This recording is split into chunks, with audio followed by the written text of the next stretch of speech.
छठी शताब्दी ईसा पूर्व भारत के इतिहास में ही वरन विश्व के इतिहास में भी परिवर्तन का युग माना जाता है।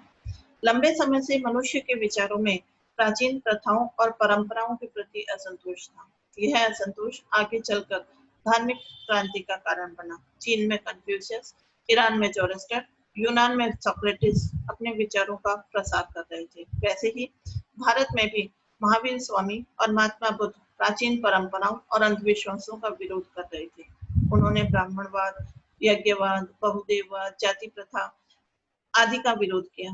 परिणाम स्वरूप छठी शताब्दी ईसा पूर्व में भारत में बौद्ध की क्रांति हुई और नए संप्रदायों और धर्मों का प्रादुर्भाव हुआ, जिसमें महात्मा बुद्ध का बौद्ध धर्म प्रमुख है। बौद्ध धर्म के संस्थापक महात्मा बुद्ध थे। इनका जन्म 566 ईसा पूर्व में कपिलवस्तु के निकट लुम्बिनी वन में हुआ था। इनके पिता शुद्धोधन कपिलवस्तु के शाक्य गणराज्य के प्रधान थे। इनकी माता का नाम महामाया था। इनके जन्म के एक सप्ताह बाद इनकी माता का देहावसान हो गया। अतः इनका लालन पालन इनकी मौसी महाप्रजापति गौतमी ने किया था, इसलिए ये गौतम कहलाए थे। इनके बचपन का नाम सिद्धार्थ था। गौतम के जन्म के समय देवल नामक तपस्वी ने भविष्यवाणी की थी कि यह बालक बड़ा होकर या तो बहुत बड़ा तपस्वी होगा या चक्रवर्ती सम्राट। गौतम को सभी प्रकार की शिक्षाएं दी गई। गौतम बचपन से ही एकांत प्रिय और चिंतनशील थे। वे प्राय जामुन के वृक्ष के नीचे ध्यान मग्न हो जाते थे। उनके पिता ने उनकी सांसारिक उदासीनता को देखकर उनका विवाह कोलीय राजकुमारी यशोधरा के साथ कर दिया। बौद्ध साहित्य में यशोधरा के कुछ अन्य नाम भी मिलते हैं, जैसे बिंबा, भद्दकच्छा, गोपा आदि। इनके पिता ने इन्हें सांसारिकता की ओर मोड़ने के लिए भरसक प्रयत्न किए। उनके रहने के लिए 3 ऋतुओं के अनुसार 3 भवनों का निर्माण करवाया गया। स्वस्थ युवक युवतियों को नौकर रखा गया, परंतु इससे भी उनका वैराग समाप्त नहीं हुआ। कुछ समय बाद 28 वर्ष की आयु में इन्हें पुत्र की प्राप्ति हुई, लेकिन फिर भी संसार में इनका मन नहीं लगा। इससे उनके पिता परेशान हो गए और उन्हें विलासिता में डुबोने का भरसक प्रयत्न किया, लेकिन वह सफल नहीं हो पाए। एक बार गौतम नगर भ्रमण को निकले। मार्ग में उन्हें 4 व्यक्ति, रोगी, मृतक, वृद्ध और सन्यासी मिले। वह सन्यासी से अत्यंत प्रभावित हुए और 29 वर्ष की आयु में दुखों से छुटकारा पाने का मार्ग खोजने के लिए गृह त्याग कर दिया। बौद्ध साहित्य में इस घटना को महानिष्क्रमण कहा जाता है। गृह त्याग के बाद वह राजगृह गए।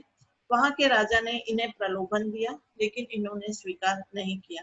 तत्पश्चात अलार कालम और उसके बाद रामपुत्र के पास गए, लेकिन वहां भी उन्हें संतुष्टि नहीं मिली। इसके बाद अरुविला चले गए। वहां इन्हें 5 साथी मिले। इन 5 साथियों के साथ इन्होंने कठोर तपस्या शुरू कर दी। तपस्या से इनका शरीर गल गया। इसी समय कुछ युवतियां गीत गाते हुए निकली, जिसका भावार्थ था, वीणा के तारों को इतना मत कसो कि वह टूट जाए और इतना भी ढीला न छोड़ो कि सुर ही न निकले। इससे गौतम ने मध्यम मार्ग अपना लिया और खाना पीना शुरू कर दिया। अतः इनके अन्य साथियों ने इन्हें पथभ्रष्ट समझकर इन्हें वहीं छोड़ दिया और वे सारनाथ चले गए।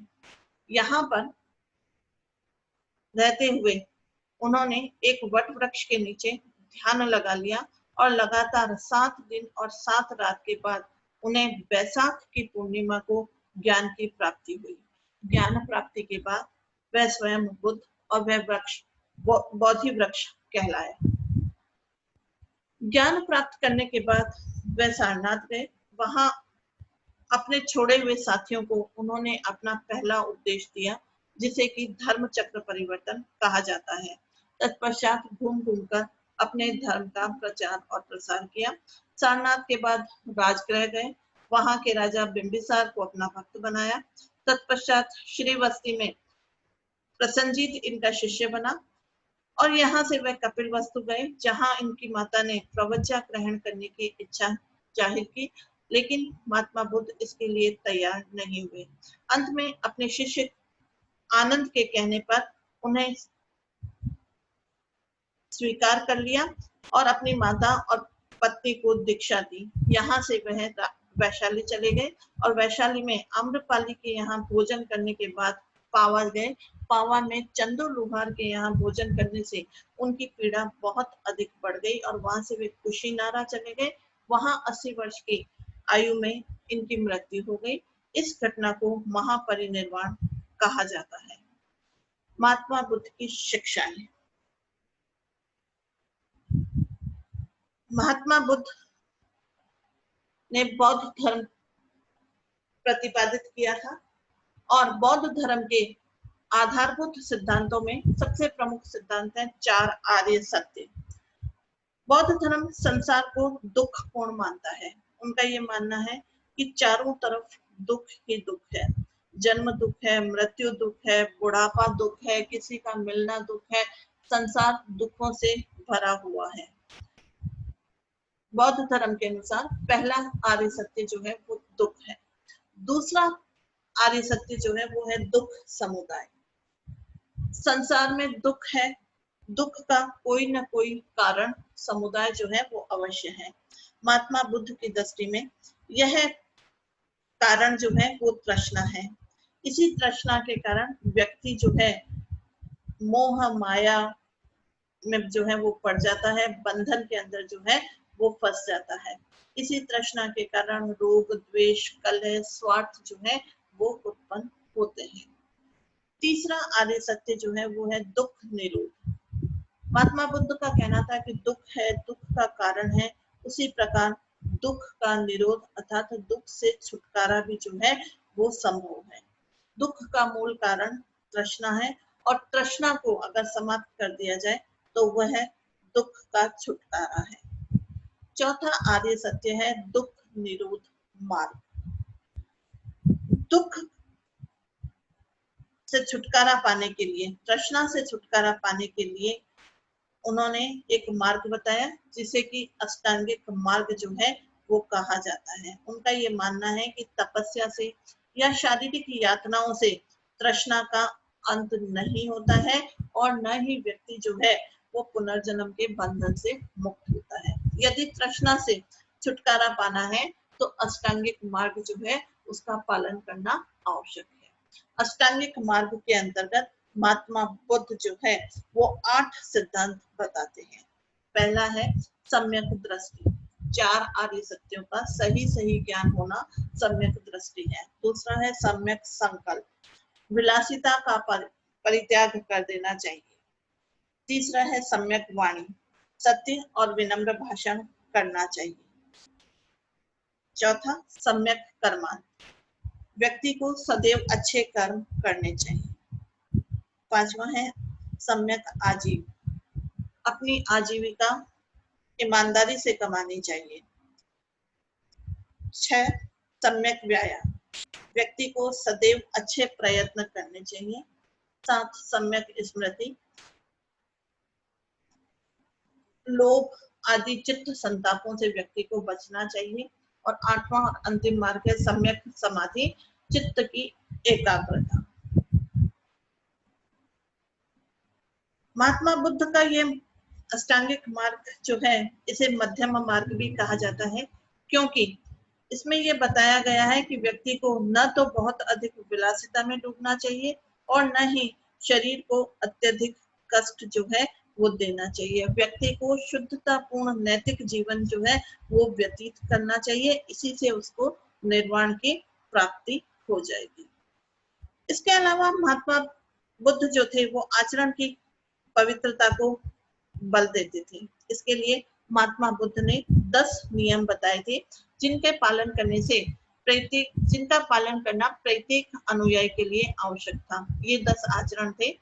सत्य, अहिंसा, अस्तेय, चोरी नहीं करना, अपरिग्रह, आवश्यकता से अधिक वस्तुओं का संग्रह नहीं करना, ब्रह्मचर्य, नृत्य और संगीत का त्याग, सुगंधित द्रव्यों का त्याग, असमय भोजन का त्याग, मुलायम शैया का त्याग और स्त्री और स्वर्ण का त्याग करना। महात्मा बुद्ध का ये मानना था कि जीवन का चरम लक्ष्य निर्वाण प्राप्ति करना है। हिंदू धर्म में इस निर्वाण को मोक्ष और जैन धर्म में कैवल्य कहते हैं। निर्वाण का शाब्दिक अर्थ होता है बुझ जाना या शांत हो जाना। यहाँ इसका अर्थ इच्छाओं या तृष्णा के बुझ जाने से है। बौद्ध धर्म के अनुसार निर्वाण की प्राप्ति जो है मृत्यु के बाद नहीं अपितु जीवित अवस्था में ही हो जाती है। उनका ये मानना था कि तृष्णाओं का अंत हो जाना ही निर्वाण है। जैसे तेल खत्म होने पर दीपक बुझ जाता है, वैसे ही तृष्णाओं के बुझ जाने पर धीर पुरुष जो होता है वो निर्वाण को प्राप्त कर लेता है। बौद्ध धर्म का एक और आधारभूत सिद्धांत है जिसे प्रतिप्य समुत्तपात का सिद्धांत कहा जाता है। इस सिद्धांत के अनुसार प्रत्येक वस्तु किसी न किसी कारण से उत्पन्न होती है, अर्थात किसी भी घटना के पीछे कोई न कोई कारण जो है वो अवश्य होता है। जन्म किसी कारण से हुआ है, मृत्यु किसी कारण से हुई है, पूरा संसार जो है वो कार्य कारण से बंधा हुआ है। इसे कार्य कारण का सिद्धांत भी कहा जाता है। इसके अंतर्गत 3 सूत्र हैं। पहला, इसके होने से यह होता है। दूसरा, इसके न होने से यह होता है। और तीसरा, इसके निरोध होने से यह निरुद्ध हो जाता है। इसी नियम के आधार पर बुद्ध ने संसार के दुखों के कारणों की भी व्याख्या की थी और इस निष्कर्ष पर पहुंचे थे कि दुख का मूल कारण तृष्णा है और यह नष्ट हो जाएगी तो दुख भी समाप्त हो जाएंगे। इसके अंतर्गत 12 अंग है जिन्हें द्वाशंग कहते हैं और यह नियम अमिट और अटल नियम है। इसके अलावा महात्मा बुद्ध ने कुछ और विचार भी व्यक्त जो थे वो किए थे। महात्मा बुद्ध नितांत व्यवहारिक और प्रयोजनवादी थे। उन्होंने कभी भी अनावश्यक बातों पर विचार विमर्श नहीं किया था। एकमात्र उन्हीं बातों पर विचार विमर्श किया जो मनुष्य के लिए कल्याणकारी थी। उन्होंने 10 अकथनीय बातों का प्रतिपादन करके अपने अनुयायियों को उन पर विचार विमर्श न करने की अनुमति जो थी वो दी थी। ये 10 बातें लोक, जीवन, पुनर्जन्म, आत्मा से संबंधित थी। महात्मा बुद्ध अनिश्वरवादी थे। वे ईश्वर को इस सृष्टि का कर्ता जो थे वो नहीं मानते थे। महात्मा बुद्ध अनात्मवादी भी थे। वह आत्मा के अस्तित्व को जो थे वो स्वीकार नहीं करते थे। लेकिन महात्मा बुद्ध पुनर्जन्मवादी थे। महात्मा बुद्ध जो है पुनर्जन्म में विश्वास करते थे। उनका कहना था कि प्रथम शरीर की चेतना का अंत होने पर दूसरे शरीर की चेतना का प्रादुर्भाव हो जाता है। तृष्णा तथा अहंकार के नष्ट होने पर मनुष्य का पुनर्जन्म जो है वो नहीं होता है। महात्मा बुद्ध कर्मवादी थे। उनका ये कहना था कि बिना कर्म के ज्ञान की प्राप्ति नहीं होती है। बिना कर्म किए जीवन की यात्रा भी जो है वो नहीं चलती है। इसलिए व्यक्ति को निश्चित रूप से कर्म करते रहना चाहिए।